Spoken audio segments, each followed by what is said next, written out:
20 जुलाई 2026 सूत्रों के अनुसार इसी दिन पूर्व केंद्रीय शिक्षा मंत्री धर्मेंद्र प्रधान ने अपना इस्तीफा गृह मंत्री अमित शाह को सौंपा था। लेकिन सवाल यह है, अगर इस्तीफा 20 जुलाई को तैयार था तो इसकी घोषणा 25 जुलाई को क्यों हुई? इन 5 दिनों में ऐसा क्या हुआ कि पूरा घटनाक्रम बदल गया? आइए समझते हैं। भाजपा और सरकार से जुड़े सूत्रों के अनुसार 20 जुलाई यानी संसद मार्च के दिन हुए लाठीचार्ज के बाद पूर्व केंद्रीय शिक्षा मंत्री धर्मेंद्र प्रधान ने मंत्री पद से इस्तीफा दे दिया था। सूत्र बताते हैं कि प्रधान ने अपना इस्तीफा सीधे प्रधानमंत्री को नहीं बल्कि सबसे पहले गृह मंत्री अमित शाह को सौंपा। यहीं से कहानी का पहला मोड़ आता है। सूत्रों के मुताबिक अमित शाह ने उस समय इस्तीफे को आगे नहीं बढ़ाया।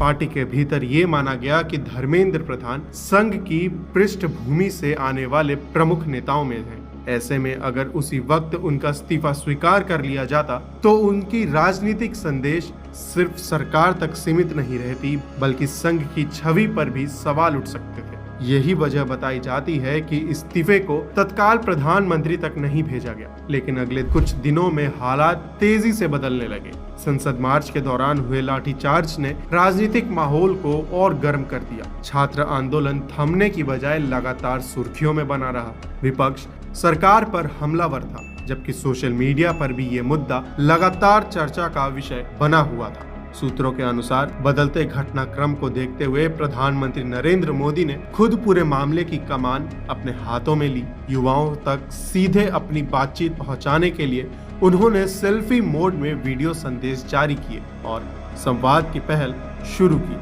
इसी दौरान प्रधानमंत्री ने शरद पवार से भी मुलाकात की। सूत्रों के अनुसार मराठी कनेक्शन के जरिए शरद पवार ने आंदोलन से जुड़े प्रमुख चेहरे अभिजीत दीपके से संपर्क स्थापित करने की भूमिका निभाई, जिसके बाद बातचीत की राह खुली। सूत्र बताते हैं कि बातचीत की प्रक्रिया को आगे बढ़ाने के लिए बीजेपी अध्यक्ष जगत प्रकाश नड्डा यानी जेपी नड्डा और केंद्रीय मंत्री डॉक्टर जितेंद्र सिंह को अधिकृत किया गया। इसके बाद घटनाक्रम तेजी से आगे बढ़ा। जंतर मंतर पर चल रहा धरना समाप्त हुआ और उसके बाद धर्मेंद्र प्रधान का इस्तीफा स्वीकार कर लिया गया। लेकिन इस पूरे घटनाक्रम ने कई सवाल खड़े कर दिए हैं। अगर धर्मेंद्र प्रधान ने 20 जुलाई को ही इस्तीफा दे दिया था तो उसे सार्वजनिक होने में 5 दिन क्यों लगे? क्या सरकार सही समय का इंतजार कर रही थी? क्या पर्दे के पीछे लगातार बातचीत चल रही थी?